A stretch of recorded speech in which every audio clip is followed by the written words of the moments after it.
बिस्मिल्लाहिर्रहमानिर्रहीम students, welcome to Zahid academy. जैसा कि आपके लिए इससे पहले भी मैंने आपके साथ एमसीक्यूज़ के पेपर शेयर किए हैं। ये एमसीक्यूज़ जनरल गुरु के एमसीक्यूज़ हैं। 9-10 के अंदर जो पॉसिबल एमसीक्यूज़ हैं जो आ सकते हैं, वो एमसीक्यूज़ की वीडियो मैं आपके साथ शेयर कर रहा हूँ। इससे पहले भी एक मैंने शेयर किया आपके साथ और मॉडल पेपर भी इसका शेयर किया है, तो मेरी प्रीवियस वीडियो में ये तमाम चीज़ें देख सकते हैं आप।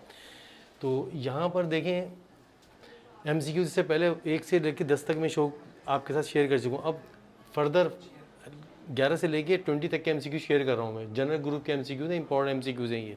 अब इन ऐसे एमसीक्यूज़ के अंदर गौर से देखिए, नंबर 1 में क्या लिखा हुआ है, the number repeated frequently in a given data is called. अब ये बेसिकली एक डेफिनेशन लिखी हुई है यहाँ पर। याद रखें कि एमसीक्यूज़ जब भी आपके पास आएंगे तो उसमें 4 ऑप्शन गिवन होंगे। इसमें ऑप्शन मैंने नहीं लिखे, मैं सिर्फ आपको एक्सप्लेन कर रहा हूँ एमसीक्यूज़, ताकि अंडरस्टैंड कर सकें आप, इजीली उसको मार्क कर सकें करेक्ट आंसर आपका क्या है। तो ये पूरी डेफिनेशन है। डेफिनेशन किसकी है? मॉड की डेफिनेशन से। तो इसका आंसर जो आपके पास आएगा क्या आएगा? मॉड आएगा। ऑप्शन के अंदर आपके पास लिखा हुआ होगा मॉड। तो ये डेफिनेशन है, क्योंकि मोस्ट रिपीटेड फ्रिक्वेंटली जो डेटा होता है वो मोड का डेटा होता है, जो मोस्ट फ्रिक्वेंटली रिपीट होता है। इसमें लिखा हुआ additive inverse of A minus B. ये जो वर्ड है एडिटिव इनवर्स, इसके मीनिंग क्या है? एडिटिव इनवर्स का मतलब है चेंज ऑफ साइन। क्या मतलब है इसका? Change of sine. तो यहाँ पे इसका जो आंसर आएगा आपके पास क्या आएगा? माइनस का ए प्लस का बी। ठीक है, क्या मतलब है? क्योंकि ए माइनस बी था, ए प्लस का है तो माइनस का हो गया, माइनस का बी है तो बी का हो गया, प्लस का हो गया। This is your answer additive inverse. तो इसका एडिटिव इनवर्स ए माइनस बी का ये आएगा, माइनस ए प्लस बी। इसके बाद फिर नेक्स्ट एमसीक्यूज़ पे आइए। अब नेक्स्ट में क्या लिखा है? Determinant of. अब डिटरमिनेंट जब आप सॉल्व करते हैं तो सिंपली जो डायगनल्स हैं ये आपस में मल्टीप्लाई होते हैं, बीच में माइनस की साइन आती है। डायगनल क्या है? पहला डायगनल है 7 और 5, आपका जो फर्स्ट डायगनल है 7 और 5। 7 को 5 से मल्टीप्लाई करें, 7 5 से क्या हो गया? 35। ठीक है, क्या होगा? 35, ये आ गया 35। उसके बाद फिर अकॉर्डिंग टू रूल साइन आती है माइनस की। ठीक है ना, डिटरमिनेंट सॉल्व करने की टेक्निक बता रहा हूँ मैं आपको। 3 4 12, 3 4 क्या आएगा आपका? 12। अब क्या पूछा है? डिटरमिनेंट। तो डिटरमिनेंट मीन्स इसका आंसर फाइंड आउट कर लीजिए। हमने इसको क्रॉस में मल्टीप्लाई किया, अब हमें इसको क्या करना है? माइनस। तो माइनस जब हम करेंगे तो सिंपल है, 5 में से 2 गया तो आपके पास क्या आएगा? 3। ठीक है, फिर 3 में से 1 गया तो क्या आएगा? 2। तो इसका मतलब ये है कि आंसर आपके पास जो आया इसका क्या आंसर? 23। ठीक है ना, इसका डिटरमिनेंट निकालेंगे तो आंसर क्या आएगा? 23।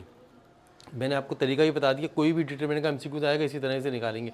डायरेक्ट आप मल्टीप्लाई करें, माइनस कर दें डायगोनल को आपस में, तो ये आंसर आ जाएगा आपका। फिर लिखा हुआ है arithmetic mean of. Arithmetic mean के मीनिंग क्या है? अर्थमेटिक मीन का मतलब ये है, याद रखें कि number of observations divided by sum of observation divide by number of observation, ये इसकी फार्मूला है।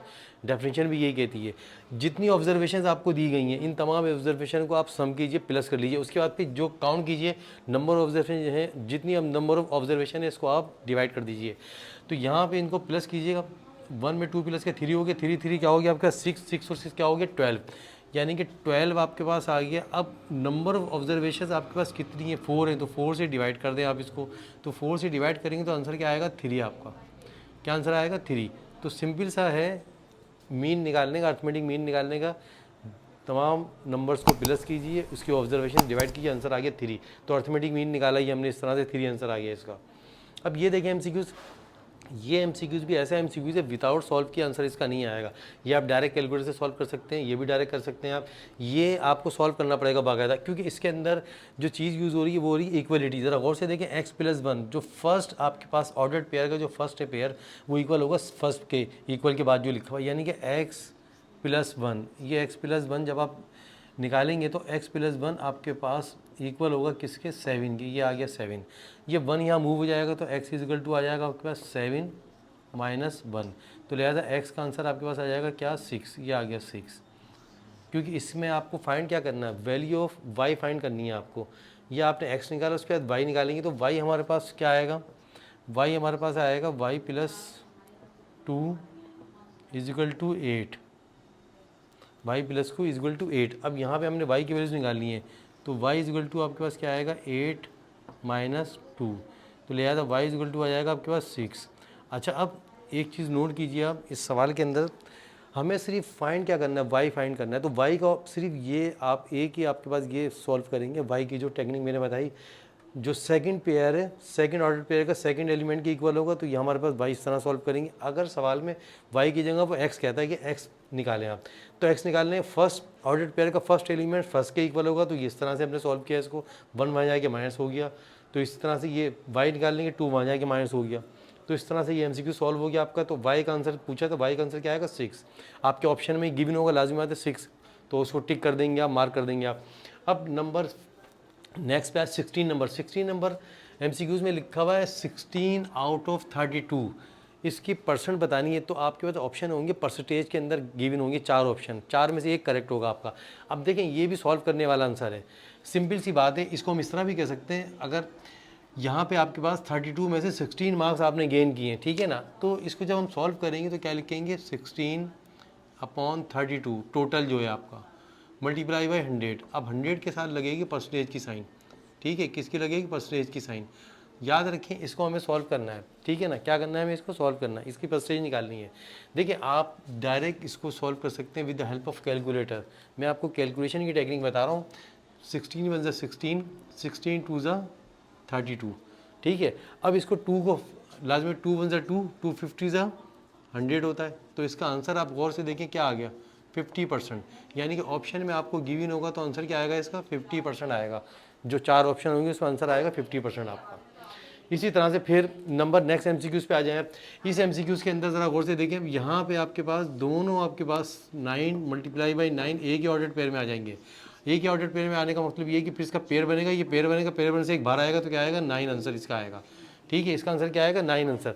इसको जब हम सॉल्व करेंगे तो दोनों रेडिकल साइन एक ही रेडिकल साइन में आ जाएंगी और इसको सॉल्व करने के बाद आंसर आ जाएगा 9, क्योंकि पेयर बन के जब सेम नंबर होते हैं तो एक नंबर बाहर आ जाता है आपका। नेक्स्ट में आ जाए 18 नंबर। 18 में क्या लिखा, in a right angle triangle opposite right angle is called. क्या कह रहे हैं, in a right angle triangle opposite side. यहाँ पे थोड़ी सी मिस्टेक है, यहाँ पे लिखा होगा opposite sides of right angle, opposite यहाँ पे लेफ्ट साइड भी आना चाहिए, थोड़ी सी मिस्टेक है, opposite side of the right angle triangle, words opposite side भी आएगा। इसका तरीका सिंपल सी एक छोटी सी, अगर मैं ट्राइंगल बना के आपको एक्सप्लेन करूँ, इसको देखें, ये मैंने ट्राइंगल बनाई है। अब ट्राइंगल के अंदर ये जो सिंबल मैं बना रहा हूँ, ये सिंबल, ठीक है ना, ये सिंबल राइट एंगल सिंबल, इसके सामने ये पूछ रहे हैं, वो कह रहे हैं कि opposite side of the right angle की सिंबल है, इसकी अपोजिट साइड ये कहलाएगी। ये अपोजिट साइड इसको कहते हैं हाइपोटेन्यूज, इसकी अपोजिट साइड कहलाती है हाइपोटेन्यूज। क्या कहलाती है, हाइपोटेन्यूज। तो सिंपल सी बात है, इसका आंसर क्या आएगा हाइपोटेन्यूज, ठीक है ना, हाइपोटेन्यूज का आंसर आएगा हाइपोटेन्यूज। तो हाइपोटेन्यूज, तो यहाँ पर आपके पास ये इस तरह से हो गया, ठीक है, हाइपोटेन्यूज इसका आंसर आ गया। अब नेक्स्ट आ जाइए 19 पर, an angle greater than 90 is called. Simple सी बात है, ग्रेटर देन 19 जो एंगल क्या होगा, 90 से ग्रेटर देन ऑब्ट्यूज एंगल होगा, ठीक है। क्या होगा, ऑब्ट्यूज एंगल, ठीक है, ये होगा आपका ऑब्ट्यूज एंगल, ये आ गया इसका आंसर। ये भी एक डेफिनेशन है सिंपल सी, ठीक है ना। तो डेफिनेशन है, डेफिनेशन भी 2-3 आई हुई है, देख रहे हैं आप। इसके बाद फिर ये सॉल्व करने का क्वेश्चन है। अब 8 आपका एज आ जाएगा, x की पावर 0 मल्टीप्लाई बाई 1 होगा, याद रखें आप, क्योंकि किसी भी नंबर पे डिजिट पे पावर जो होती है 0 1 के इक्वल होती है, पावर 2 आपकी ऐसी रहेगी। अब 8 1 8, 8 को 2 से मल्टीप्लाई करेंगे क्या आएगा, 8 8 64, यानी कि इसका आंसर क्या आएगा 64। स्क्वायर का मतलब क्या, 8 को 2 टाइम्स करें आप, तो 2 टाइम्स करेंगे तो 8 8 से क्या हो जाएगा 64 हो जाएगा आपका। तो स्टूडेंट ये देखा आपने, मैंने आपके साथ एमसीक्यू शेयर किए, ये इस तरह से 11 से लेके 20 तक, 11 से 20 तक जो एमसीक्यूज थे वो मैंने शेयर किए सारे। इसके साथ जो इसके सोल्यूशन था, इसका जो मेथड था, टेक्निक थी सॉल्व करने की, वो भी आपके साथ शेयर की। इसके अंदर आपकी चॉइस है, आप कैलकुलेटर यूज़ करेंगे और फास्ट हो जाएगा और जल्दी हो जाएगा। मैंने आपको कैंसिलेशन की टेक्निक भी बता दी, आप कैंसिलेशन भी फास्ट ही कर सकते हैं। आई होप कि ये वीडियो अच्छी लगी होगी, समझ में आई होगी। अगर वीडियो आपको अच्छी लगी है तो आप इस वीडियो को अपने दोस्तों के साथ शेयर करें, चैनल को मेरे सब्सक्राइब करें, ज़्यादा से ज़्यादा अपने दोस्त के साथ शेयर लाजमी कीजिए और वीडियो को लाइक भी करें। Thank you very much.